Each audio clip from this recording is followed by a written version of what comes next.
تعالى اقولك على طريقه نشوي بيها الكبده بطريقه سهله جدا. في 10 دقايق هتكوني شاويه الكبده، وكل اللي هيدوقها من ايدك في العيد هيقولك عاملاها ازاي.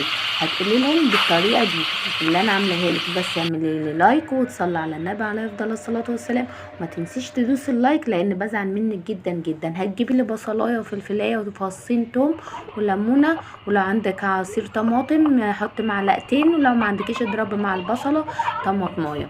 تمام. وهتجيبي مصفى وهتصفيها. وطبعا الطفل ده احنا مش بنرميه، بنعمل بيه الكفته، بنعمل بيه خلطه محشي، بنعمل بيه اي حاجه مش محتاجاه دلوقتي. هتحطيه في الفريزر في علبه محكمه الغلق وهتشيليه لما تحتاجيه. هتجيبي على التتبيله دي فلفل اسمر، هتجيبي كمون، كزبره، هتجيبي ملح، هتجيبي توابل كبده لو انت حابه، وهتجيبي ليمونه كده وتعصريها. وبعد كده معلقتين زيت وهتقلبيهم مع بعض، وهننزل عليهم بالكبده بتاعتنا. الكبده بتاعتنا اللي انا عملتها لكم طبعا في فيديو قبل كده، وريتكم ازاي بتشيلوا الغلاف من عليها وازاي بتقطعوها شرايح. ولو انت ما شفتيش الفيديو خدي لك لفه في الصفحه بتاعتي، ان شاء الله هتعجبك. كل الفيديوهات بتاعتي وصفاتي سهله وبسيطه وعلى قد الايد. ودي الكبده اللي انا كنت مقطعاها معاكم شرايح وعملتها وتبلها بالشكل ده. التتبيله دي تنفع لايه غير الكبده؟ بتنفع للريش الضان والريش الكندوس واي انواع مشويات لحمه او فراخ لو انت عاوزه تشويها. لان البصل لو شويتيه لو شويتي بالتتبيله وهي فيها بصل طبعا بيتحرق معاكي وبيمرر جدا، فاحنا بنصفي البصل عشان كده.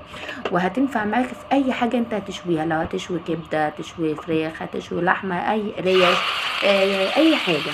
تمام. هنجيب الطاسه بتاعتنا او جريل او اي حاجه انت بتعملي فيها وتسخنيها جدا، وهتحطي فيها معلقتين زيت وهتنزل عليها بالكبده بتاعتنا. الكبده بتاعتنا تاخد الصدمه وتسيبيها لحد ما لونها بيحمر معاكي، وبعد كده بتقلبيها.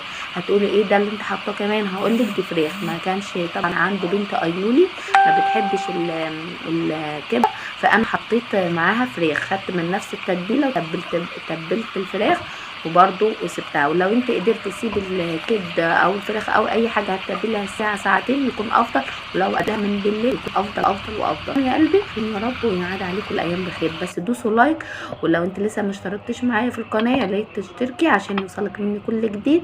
وانا وصفاتي سهله وبسيطه. طبعا انت ممكن تقدمي الكبده مع رز، مع زي ما انا عارفه زي ما انت شايفه كده انا قدمتها مع رز بسمتي. والرز البسمتي انا عملته برده معاكم قبل كده، ما حبيتش اطول عليكم الفيديو. ولو انت حابه تقدمها مع عيش او كايزر او عيش فينو مفيش اي مشكله، التقديم ده ليكي انت واللي انت بتحبيه اعمليه. وكمان قدمتها مع بطاطس وكاتشب. وهنا الفيديو بتاعي